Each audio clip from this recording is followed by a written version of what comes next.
¿Qué esconde un hombre que lo ha tenido todo?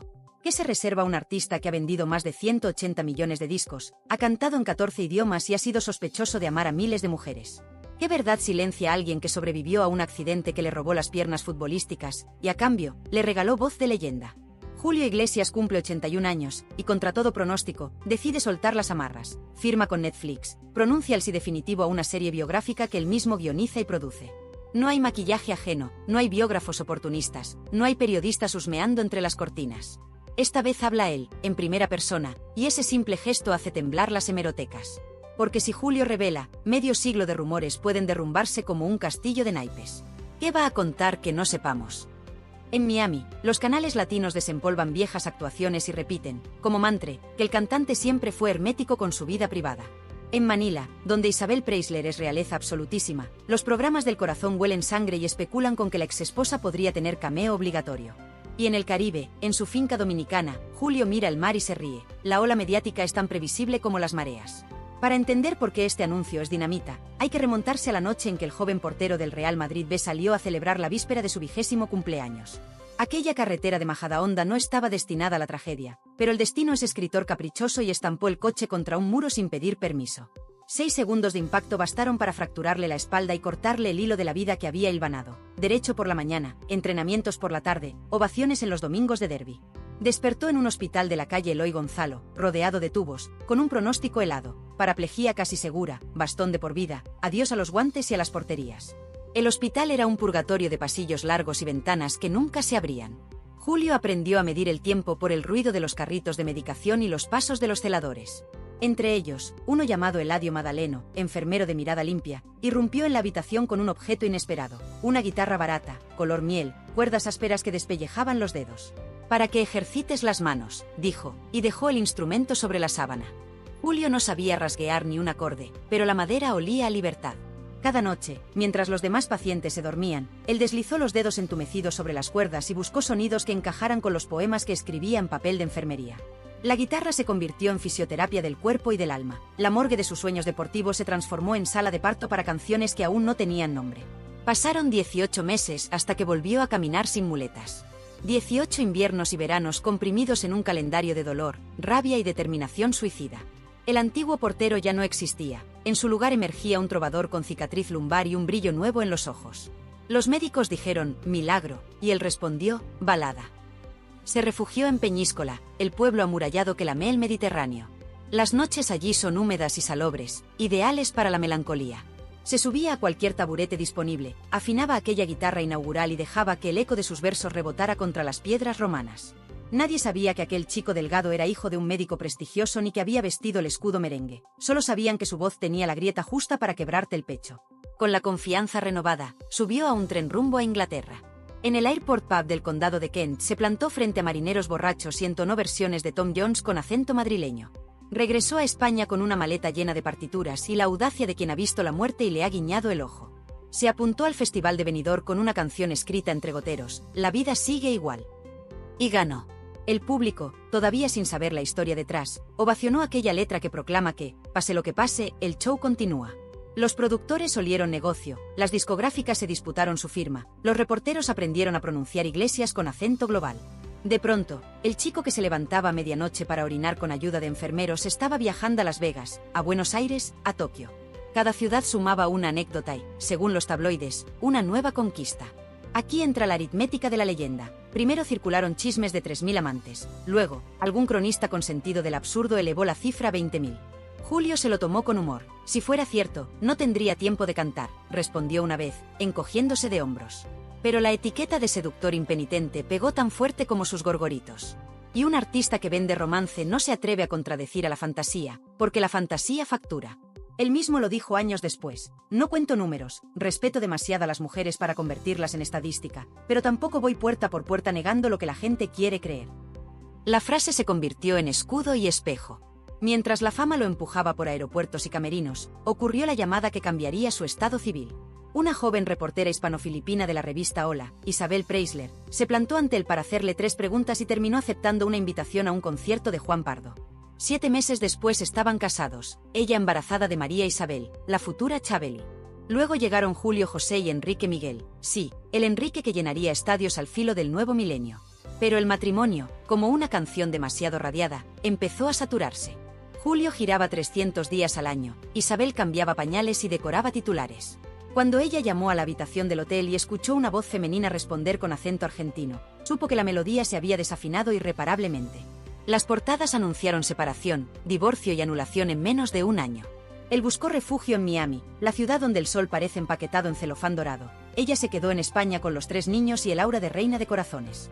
Y mientras la prensa diseccionaba cada lágrima, Julio firmaba contratos millonarios, grababa duetos con Diana Ross, platinaba discos en Brasil y se dejaba querer por un público que jamás le preguntó por la custodia compartida. El seductor se volvió mito, el mito, empresario, el empresario, leyenda rentable. Y sin embargo, bajo el traje de lentejuelas late la misma cicatriz de aquel 22 de septiembre, un recordatorio de que todo pudo ser distinto. Ahora, 4 décadas después, el hombre que llenó la tierra de baladas dice que va a hablar. Dice que mostrará su cuaderno de letras tachadas, los cheques disueltos en champán, las noches de morfina y guitarra. Dice que enseñará los mensajes que demuestran que su memoria sigue intacta y que el bigote que luce en la reciente fotografía es más homenaje a su padre que disfraz para tapar arrugas. El mundo se pregunta si los episodios incluirán la batalla judicial del supuesto hijo Javier Santos, si aparecerá Miranda Rinsburger recitando sus votos tardíos, si Enrique se sentará frente a la cámara a confesar cuánto de bendición y cuánto de peso conlleva ser heredero del apellido. Todo eso vendrá. De momento, basta saber que el portero que no pudo volver a agacharse se convirtió en uno de los hombres más influyentes de la música latina. Basta recordar que un enfermero anónimo cambió la historia al regalar una guitarra de 35 pesetas. Basta con escuchar la risa de Julio mientras firma su contrato con Netflix y dice, la verdad duele, pero también libera. Porque, si hay algo que el accidente le enseñó, es que el dolor puede transformarse en melodía universal. Y esta bioserie, insiste él, será su acorde final, la nota sostenida que resonará cuando las luces del escenario se apaguen y solo queden los recuerdos girando, brillantes, como un vinilo eterno sobre un tocadiscos de cristal. El coche todavía olía a gasolina cuando los bomberos abrieron la puerta retorcida. En el asiento del copiloto, un joven con chaqueta del Real Madrid temblaba sin darse cuenta de que ya había perdido la batalla más importante de su vida, la de seguir siendo portero. Respira, chaval, le gritó un agente, pero el aire que entraba en sus pulmones ya estaba contaminado por un destino que cambiaría la música para siempre. A la mañana siguiente, el parte médico fue cruel, fractura vertebral, riesgo de parálisis, probabilidad mínima de volver a caminar. Julio apenas parpadeó, en el fondo todavía escuchaba el rugido de la grada del Santiago Bernabéu, esa ovación que soñaba desde niño. Pero el sonido se desvaneció igual que se desvanecen los aplausos cuando se encienden las luces de una sala vacía. En su lugar apareció el zumbido interminable de la sala de rehabilitación, máquinas que chirrían, muletas que golpean el suelo, quejidos que se clavan en la conciencia. Cada mañana, una enfermera levantaba las persianas y dejaba entrar un sol insultante. Hoy toca seguir, le decía, como si la rutina de ejercicios fuera un trámite y no una sentencia. Al principio, Julio se rebeló. Se negaba a mirar la pelota de goma que el fisioterapeuta intentaba colocar en su mano. Cerraba los ojos y trataba de recordar el olor del césped recién regado, el sonido hueco del balón al golpear los guantes. Pero la memoria, cuando duele demasiado, termina vengándose. Empezaba a mezclar voces, confundir caras, desdibujar los bordes de sus propios recuerdos. Fue cuando la desesperación rozó el delirio que apareció Eladio Madaleno con aquella guitarra de saldo. Si no quieres la pelota, prueba con esto, bromeó, y la dejó en la mesita. El primer contacto fue casi violento, la madera le raspó la yema de los dedos y las cuerdas desafinaron con un chirrido cómico. Julio soltó un insulto en voz baja. Después, con paciencia de cirujano, ajustó la clavija superior y pulsó la sexta cuerda. El sonido era pobre, pero tenía algo que el silencio no le ofrecía, posibilidad. Esa misma noche, mientras el ala de traumatología dormía, se obligó a formar el acorde de do mayor. Le costó 2 minutos colocar el anular sin que le temblara. A la tercera rasgueada, apareció un enfermo de la habitación vecina, un anciano que arrastraba la vía intravenosa como si fuera un perro cansado. «No pares», pidió, y se sentó en la silla metálica. Julio no sabía ninguna canción entera, pero se inventó una progresión lenta, casi un rezo, y el anciano cerró los ojos satisfecho. En ese instante el hospital dejó de ser una cárcel y se convirtió en un auditorio clandestino. Descubrió que cada acorde nuevo funcionaba como 1 miligramo de morfina, le adormecía el dolor físico y le despierta el hambre de futuro.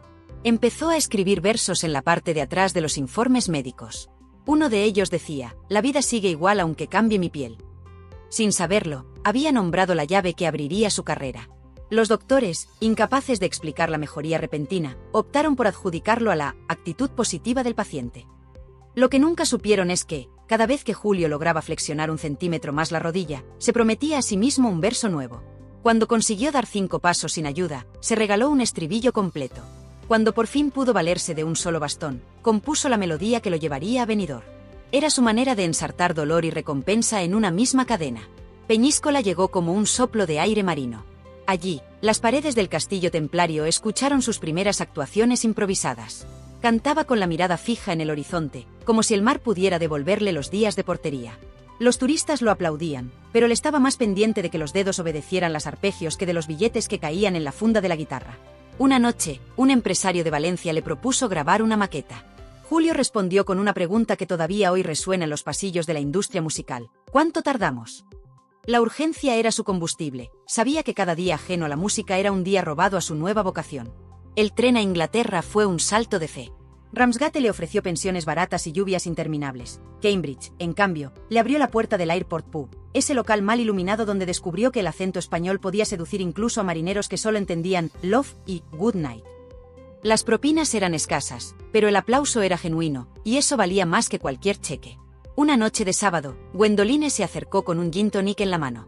"You sing with your eyes", le dijo, y él tardó 3 segundos en traducirlo mentalmente: "cantas con los ojos". Aquella frase terminó convertida en título de single porque Julio entendió que el idioma no es un muro cuando el corazón late con la misma cadencia en cualquier lengua. Regresó a Madrid con las manos peladas por el frío británico y las ideas claras: presentarse al Festival de Benidorm. La vida sigue igual, era un manifiesto en clave pop, un testimonio que los productores describieron como demasiado personal, y que el jurado, contra pronóstico, premió con unanimidad. Aquella noche, la televisión en blanco y negro mostró a un joven trajeado, sin cicatriz visible, sosteniendo un trofeo que parecía de hojalata. Nadie supo que, detrás de la sonrisa impecable, la espalda todavía recordaba el crujido del impacto y las noches de morfina. Nadie supo que, mientras sonaban los violines de la orquesta, él temblaba por dentro al recordar la sentencia médica: no caminarás. El éxito se propagó como pólvora. Los programas de radio repetían el single cada 30 minutos y las discográficas se peleaban a la puerta de su piso en la calle O'Donnell. Pero el fichaje que cerró su destino llegó desde el otro lado del Atlántico. Un ejecutivo de CBS Latin lo escuchó en un hotel y firmó un contrato que incluía grabar en varios idiomas. De un día para otro, Julio se encontró memorizando fonemas en francés, italiano, portugués y hasta tagalo. Su acento era una mezcla imposible, pero funcionaba. Decía "je t'aime" en lugar de "je t'aime", y las francesas suspiraban igual. Descubrió que la imperfección lingüística podía ser un afrodisíaco poderoso. Con la misma velocidad con que subían sus canciones en las listas, comenzaron los rumores de amantes en cada puerto. Él no los alimentó, pero tampoco los negó. Entendió que la mitología vende discos, y el romanticismo exagerado multiplicaba las portadas. El número 3000 se impuso como leyenda urbana, y aunque sonara fantasioso, ninguna hemeroteca pudo desmentirlo porque cada desmentido era otra portada jugosa. Julio jugaba al despiste con la prensa, usaba camisas abiertas hasta el tercer botón y sonreía con un punto de picardía calculada. El Latin Lover había nacido, y su creador entendía que el personaje necesitaba gasolina constante. Mientras tanto, su padre, el doctor Iglesias Puga, observaba con orgullo y cierta preocupación. Veía en su hijo un huracán imparable, pero también reconocía la fragilidad que esconde todo hombre que ha tocado la tragedia tan de cerca. Una llamada telefónica desde Miami cambió la conversación familiar. La CBS quería un álbum completo en inglés para atacar el mercado norteamericano. Ese reto se convirtió en obsesión y en pasaporte definitivo. Pronto, los hoteles de Las Vegas reservaron suites a su nombre y los mejores estudios de grabación le abrieron las puertas. Cada manager de la costa oeste quería un pedazo de ese acento exótico que prometía llenar teatros. Pero el éxito, como el océano, trae mareas altas y corrientes traicioneras. Entre entrevista y entrevista, Julio conoció a una joven reportera llamada Isabel, de apellido Preisler. Ella vestía un traje de chaqueta que rompía la estética hippie de la época. Él la invitó a un concierto y ella, contra su costumbre, aceptó. 7 meses después estaban casados. La prensa habló de cuento de hadas, de príncipe latino y princesa mestiza. Lo que ignoraban era que, para entonces, Julio ya había firmado giras de año y medio sin descanso, un calendario que convertía la vida matrimonial en un reto casi imposible. Cuando Isabel cogió el teléfono de la habitación de hotel y escuchó voz femenina al otro lado, comprendió que el cuento podía tener final agridulce. Dicen que la fama es un reflector caprichoso, ilumina lo que conviene, arroja sombra sobre los defectos, y cuando menos lo esperas, te deja ciego. Julio descubrió ese deslumbramiento el día que Isabel Preisler, reportera novel con apellido de alta sociedad manileña, apareció en la rueda de prensa. Él venía de cantar 3 noches seguidas, llevaba la garganta áspera y la camisa todavía impregnada de colonia barata mezclada con humo de tabaco. Ella irrumpió con un cuaderno, un par de preguntas inteligentes y una mirada que cortaba el aire mejor que cualquier bisturí. Él invitó, ella aceptó. 7 meses después, enero de 1971, los titulares del Mundo Rosa amanecieron con la fotografía de una boda de cuento. El altar, las flores blancas, el traje de novia que brillaba como una luna nueva. Y, en el centro, aquel seductor público que toda España aplaudía, prometiendo fidelidad mientras la prensa contaba los minutos para el siguiente rumor. La luna de miel fue corta porque la gira apretaba. Julio creía que podía conjugar verbos imposibles, vender millones, volar de continente en continente y criar una familia que crecía incluso más rápido que sus listas de éxitos. En septiembre nació María Isabel, a quien todo el mundo llamaría Chabeli. 2 años después llegó Julio José, y en mayo de 1975 aterrizó Enrique Miguel, un bebé con mirada pícara que terminaría heredando los focos. Los pasaportes infantiles acumulaban sellos mientras el cantante enlazaba conciertos en Caracas, Buenos Aires, Los Ángeles y Manila. El amor familiar se medía en telegramas y llamadas a cobro revertido. Isabel aprendió a hacer maletas con un ojo cerrado y a organizar cumpleaños con papá al teléfono, cantando las mañanitas desde un camerino de Nebraska. La prensa elevó el idilio a categoría de telenovela, pero detrás del celofán brillaban grietas. Cada portada de revista se obtenía a costa de noches en habitaciones de hotel donde el minibar sabía a soledad. Isabel marcaba el número privado de la suite, y a veces, respondía un silencio, otras, una voz femenina con acento imposible. Los managers aseguraban que todo era malentendido, que las llamadas cruzadas, que problemas de centralita. Pero las dudas se filtraban como agua en techo viejo y terminaban goteando sobre la almohada. Isabel rindió cuentas al espejo, una madre de 3 y un marido que desaparecía antes de que la bruma del jet lag se disipara. Julio, por su parte, justificaba la ausencia con aquello de la vida del artista, un argumento que suena poético hasta que alguien cuelga el teléfono con los ojos húmedos. Los rumores crecían a la velocidad del vinilo. Se habló de 3.000 aventuras románticas, cifra que él mismo consideró exagerada, aunque no tanto como para desmentirla con contundencia. Porque, en el fondo, la leyenda del Latin Lover se había convertido en un estribillo que vendía entradas. Las fans enardecidas tiraban rosas y llaves de hotel al escenario, los promotores alzaban las cejas y pensaban en taquilla. La mezcla de balada melosa y misterio carnal era un cóctel que la industria no estaba dispuesta a perder. Julio, consciente de esa ecuación macabra, sonreía con media boca y se escapaba por la puerta trasera para evitar preguntas incómodas. Cada fotografía tomada a la salida de una discoteca generaba columnas enteras en los periódicos de medio mundo. Y él, que ya entendía el negocio, se limitaba a encogerse de hombros y repetir que hablen. Con esa misma naturalidad abría un nuevo frente de conquista musical, el mercado anglo. El desafío era mayúsculo, cantar en inglés puro cuando su lengua materna vibraba a golpe de habanera. Se encerró en un estudio de Los Ángeles con un coach que le obligaba a pronunciar la R rígida como si mordiera un clavo. El resultado fue Begin de Begine, un clásico de Cole Porter que resucitó en las listas británicas gracias a un acento mediterráneo que convertía la canción en algo familiar y exótico al mismo tiempo. El single trepó hasta la cima, y Julio, entre incrédulo y satisfecho, entendió que la conquista global era posible. Luego vinieron duetos con Diana Ross y Willie Nelson, colaboraciones que demostraban que un madrileño podía colarse en la radio country de Texas sin pedir permiso.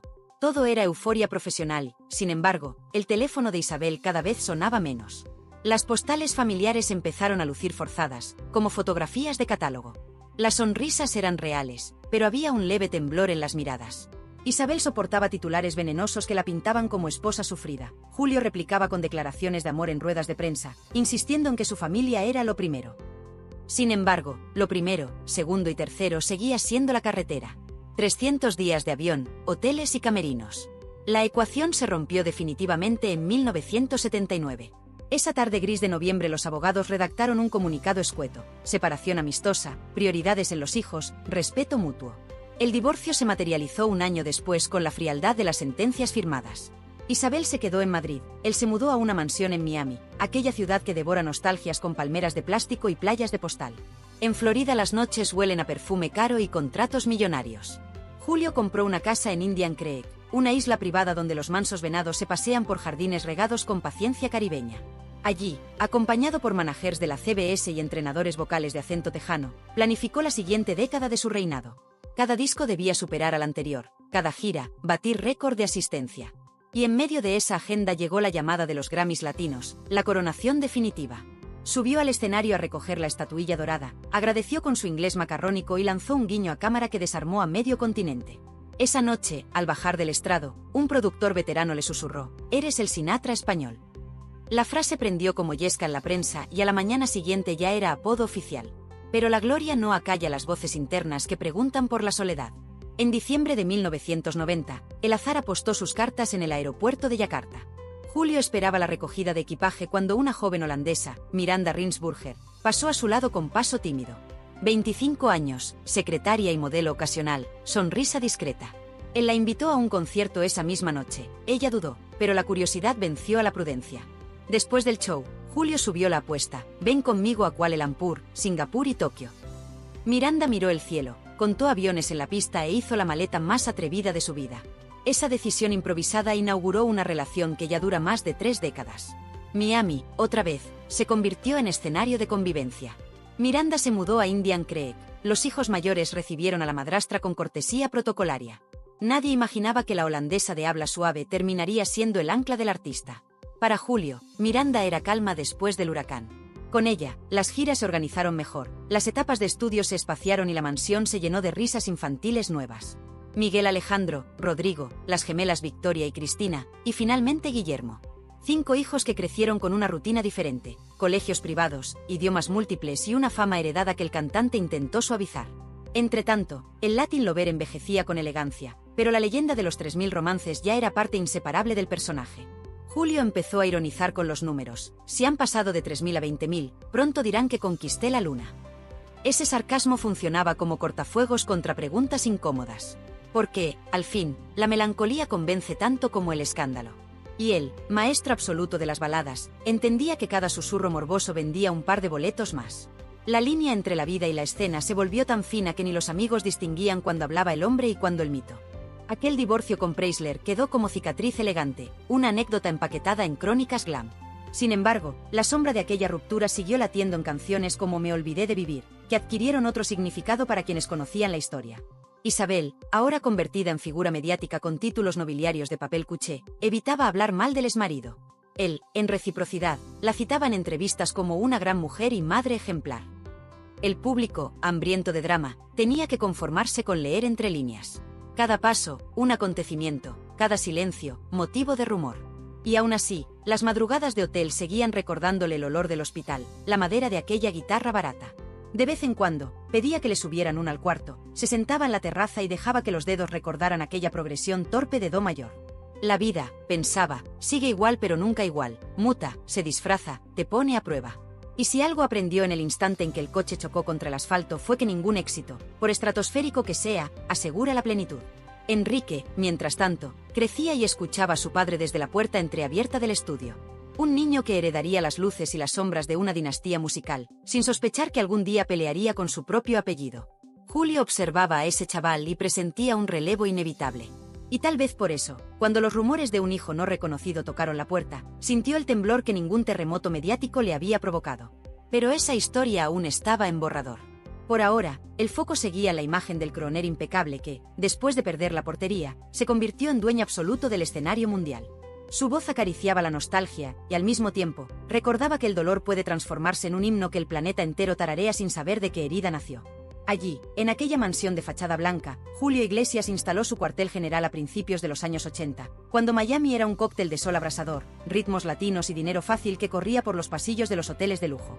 La voz de Julio sonaba en cada emisora, sus discos se apilaban en los escaparates y su nombre aparecía en los titulares con la regularidad de un parte meteorológico.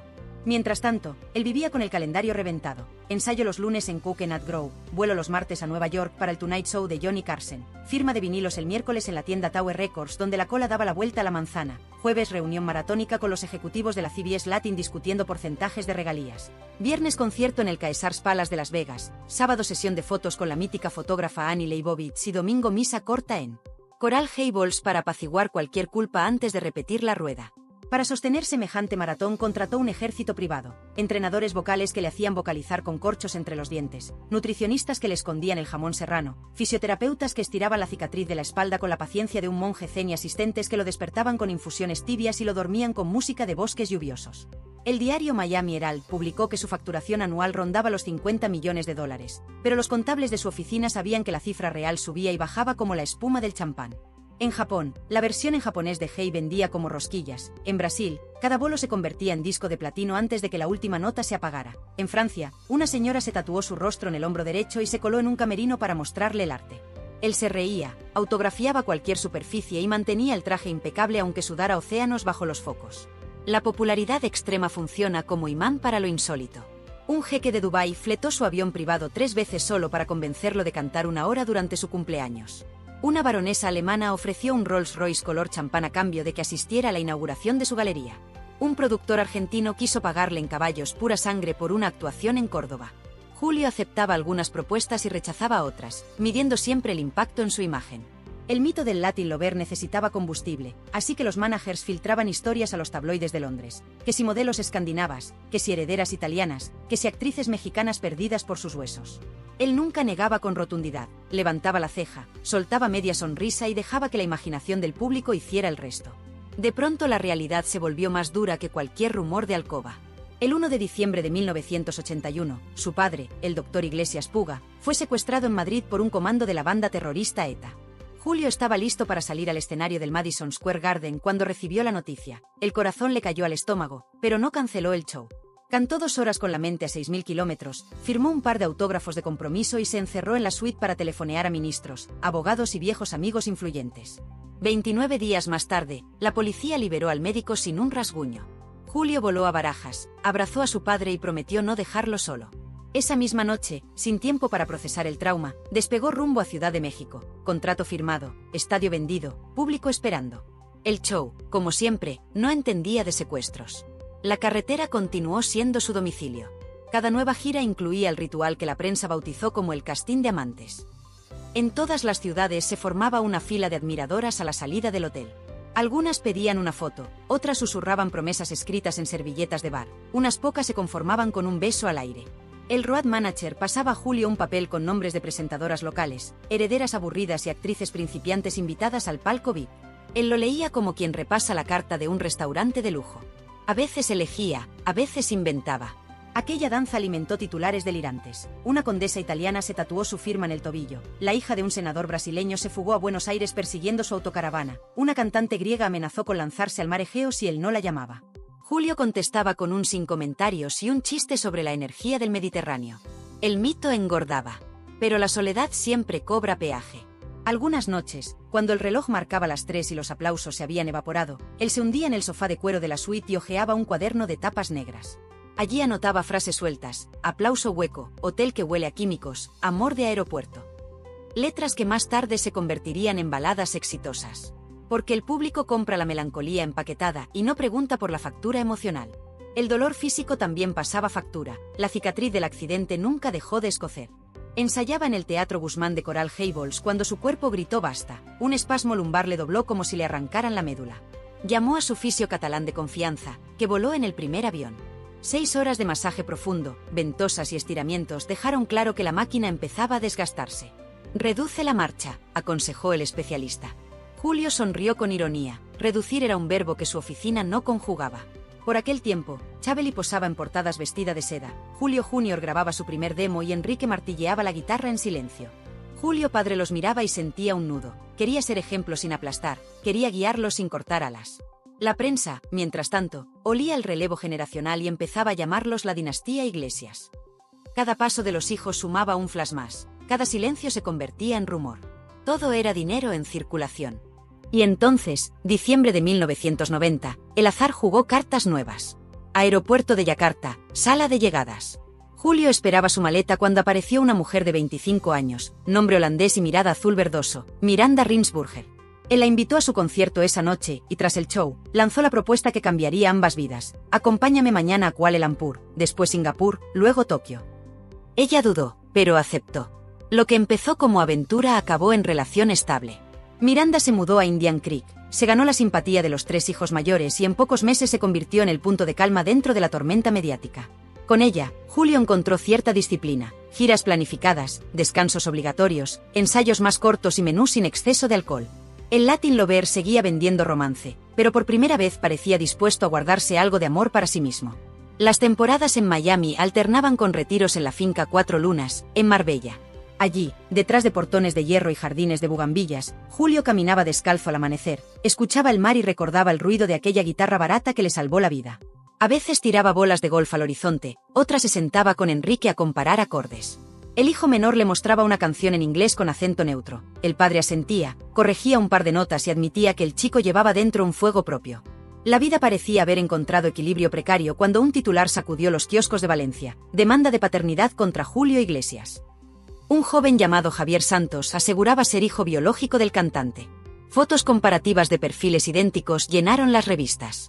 Julio, acostumbrado a huracanes mediáticos, respondió con hermetismo.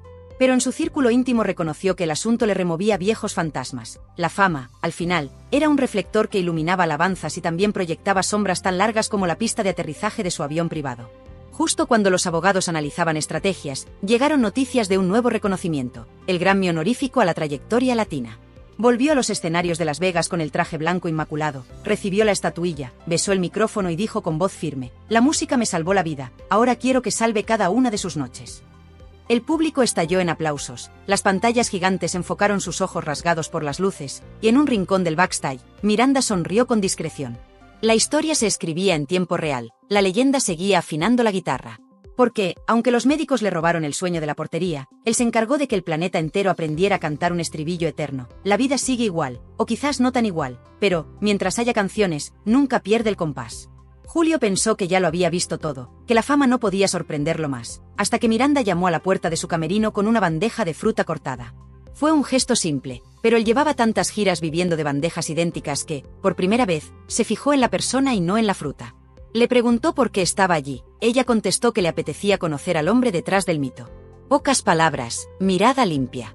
Esa noche, cuando el avión privado despegó rumbo a Singapur, ella ocupaba el asiento contiguo con un libro de Paulo Coelho abierto por la mitad. Nadie del equipo se atrevió a preguntar nada.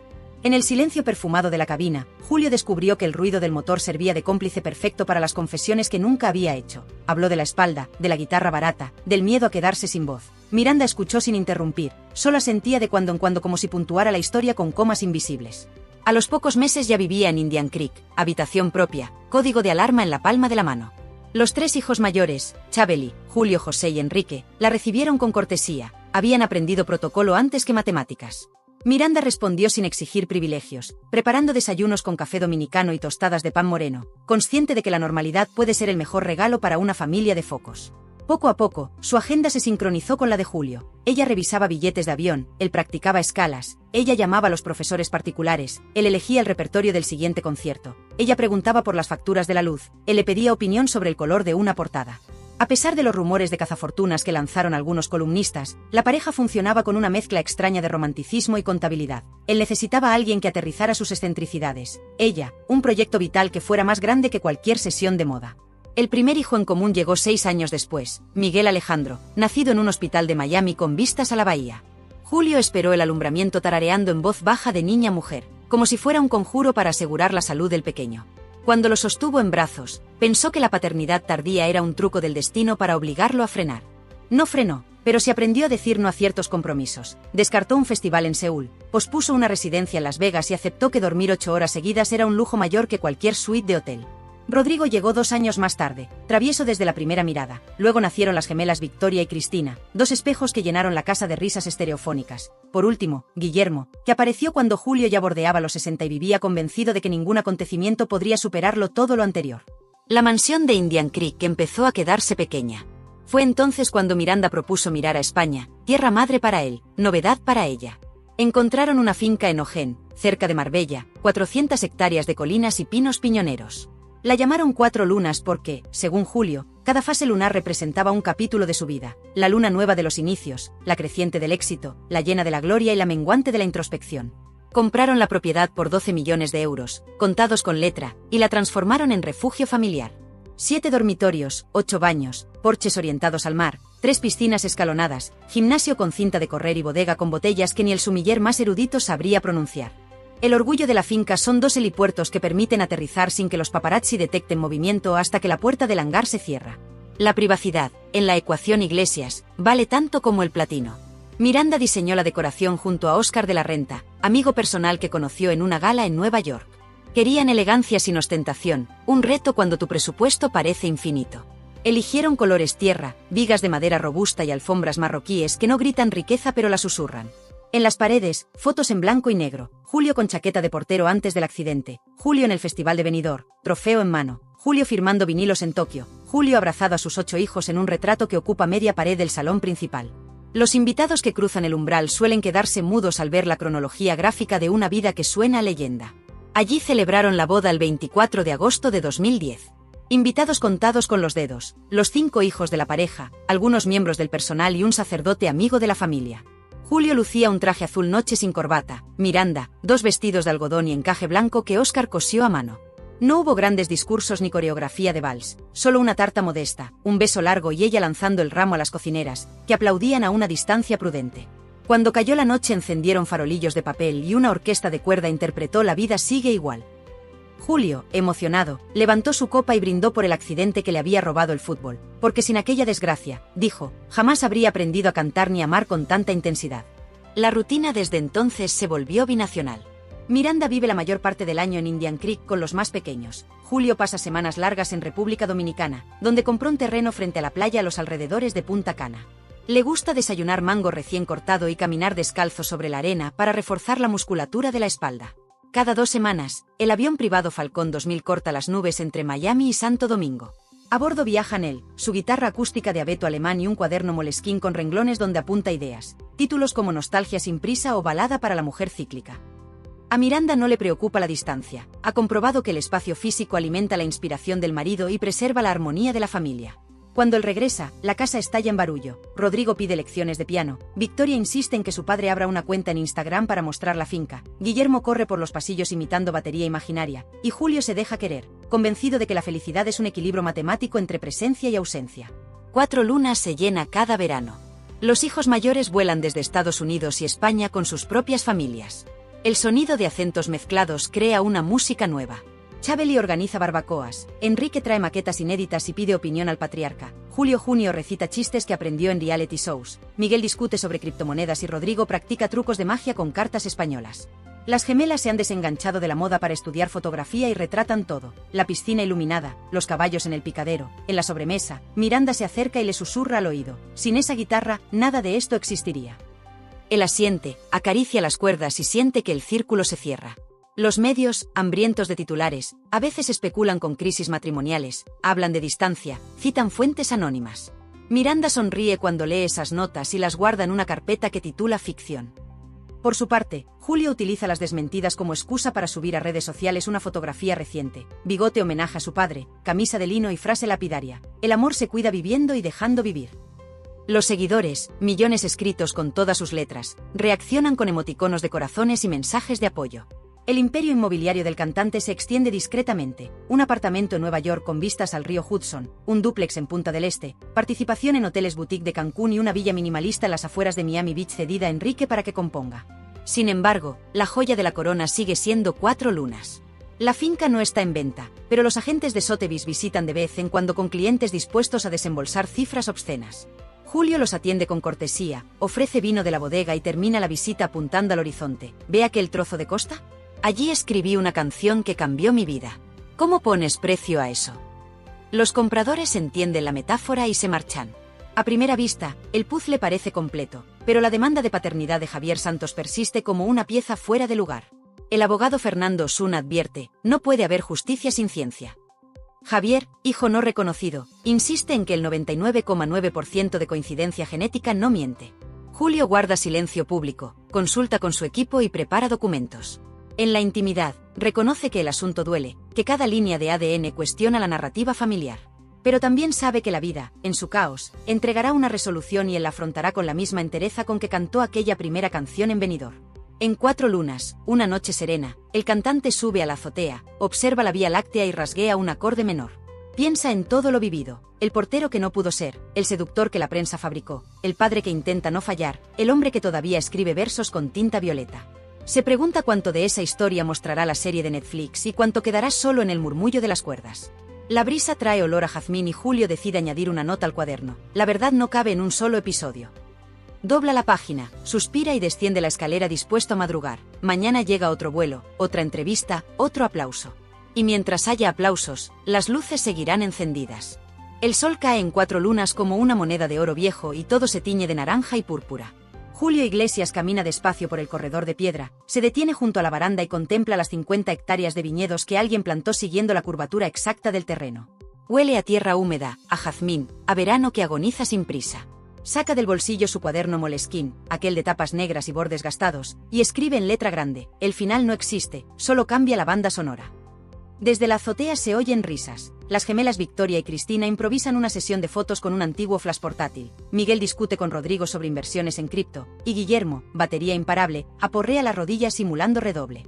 Más allá, Enrique ensaya un puente melódico que podría ser éxito o naufragio. Aún no lo sabe, pero su padre sonríe porque reconoce el pulso de la inspiración. Por la tarde, el bufé de abogados llama desde Valencia. Hablan del caso de Javier Santos, del 99,9% de coincidencia genética, del juez que estudia reabrir un proceso eterno. Julio escucha en silencio, repite que hará lo correcto, cuelga y respira hondo. Piensa en su padre, en la bata blanca del viejo Iglesias Puga, en aquella frase que le decía cuando era niño: todo se arregla con tiempo y verdad. Cierra los ojos y pide al destino que la verdad, sea cual sea, llegue rápido y sin estridencias.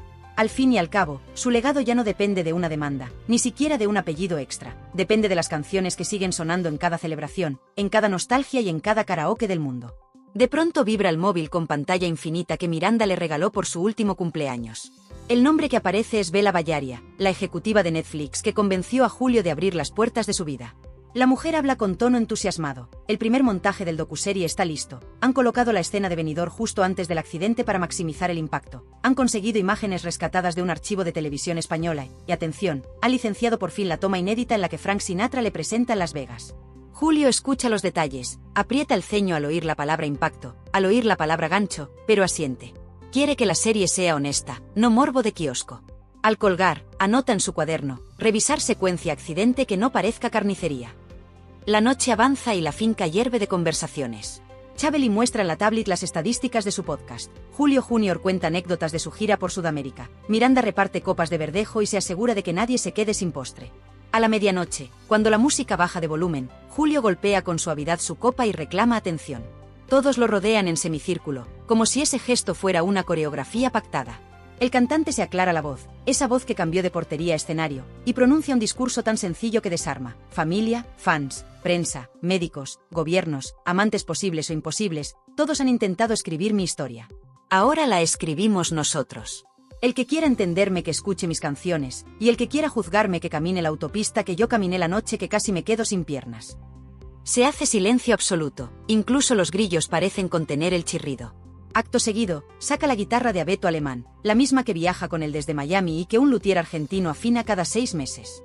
Rasguea un acorde menor, le sigue un sol sostenido que suena a lamento y entra en la carretera. No hay micrófonos, no hay monitores, solo la voz rasgada proyectándose contra la fachada encalada. Cada hijo entona un coro improvisado. Miranda posa una mano en su hombro. Un empleado dominicano toca maracas con discreción. Cuando termina, el aplauso es íntimo pero retumba como si cupieran 20.000 gargantas. En ese instante, Julio confirma algo que intuía. El tiempo es un director implacable, pero la música pega carteles de eternidad en las paredes del recuerdo. Por eso decide subirse al estudio casero al día siguiente para grabar un último mensaje en vídeo, el vídeo que acabará incrustado en los créditos de la docuserie, y ahora, servirá como final de este mismo episodio. Se sienta frente a la cámara, ajusta la luz y habla sin guión. Agradece a quienes han estado, a quienes se fueron, a quienes dudaron.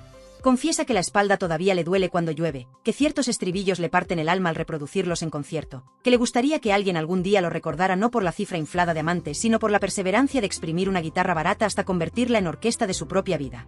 Cuando apaga la grabación, mira la lente apagada y musita: confesión terminada. Después, gira hacia nosotros, sabiendo que hay millones detrás de la pantalla, y lanza el desafío final.